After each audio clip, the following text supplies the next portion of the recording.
Subsequently, the bill is passed. পাকিস্তানের সদ্য পাশ হওয়া ২৭তম সাংবিধানিক সংশোধনীর মাধ্যমে ক্ষমতার সমীকরণে এক ভূমিকম্প সৃষ্টিকারী পরিবর্তন এসেছে।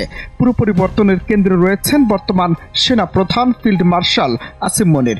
সবচেয়ে গুরুত্বপূর্ণ সংযোজন হল chief of defence forces CDF নামে একটি নতুন পদ সৃষ্টি, যেখানে পদাধিকার বলে নিযুক্ত হবেন দায়িত্বপ্রাপ্ত সেনা প্রধান। প্রেসিডেন্ট আসিফ আলী জারদারি বিলটিতে সই করার মাধ্যমে ফিল্ড মার্শাল মুনিরকে কার্যত পাকিস্তানের ৩ বাহিনী, সেনা, নৌ বিমান বাহিনীর সর্বোচ্চ প্রধানের আসনে বসানো হয়েছে।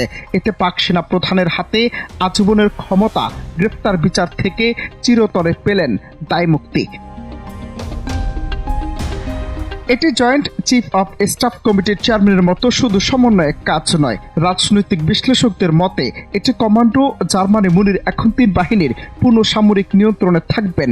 এই পদক্ষেপ সাংবিধানিকভাবেই সেনা প্রধানের হাতে নজিরবিহীন ক্ষমতা কেন্দ্রীভূত হলো, যা পাকিস্তানের রাজনৈতিক কাঠামোর মৌলিক পরিবর্তন ঘটালো।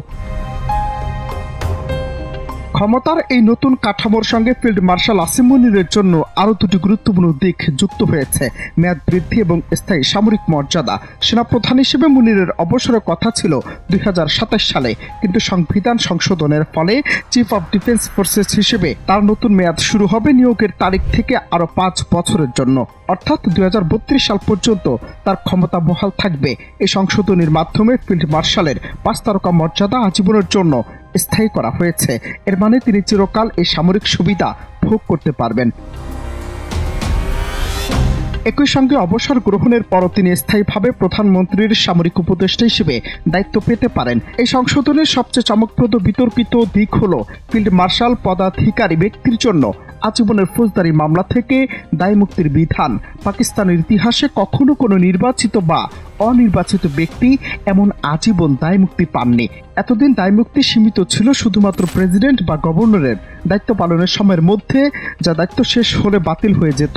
কিন্তু এই ২৭তম সংশোধনী অনুযায়ী ফিল্ড মার্শাল মুনিরকে এখন থেকে কোনো অপরাধের অভিযোগে বিচারের মুখোমুখি করা যাবে না, তা তিনি দায়িত্বে থাকা অবস্থাতেই করুন বা আগে পরে।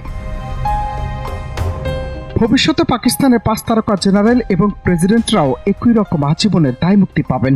এই সংস্থান রাষ্ট্রের জবাবদিহিতার নীতিতে বড়সড় প্রশ্ন চিহ্ন এঁকে দিল এবং সামরিক পদাধিকারীদের সাংবিধানিকভাবেই আইনের ঊর্ধ্বে তুলে ধরল।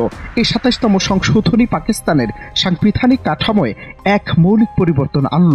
যদিও এই সংশোধনী বদলানোর সুযোগ আছে, তবে তার জন্য সংসদে 2/3 সংখ্যাগরিষ্ঠতা প্রয়োজন। অনন্ত হাসান মাসুদ, বাংলা টিভি।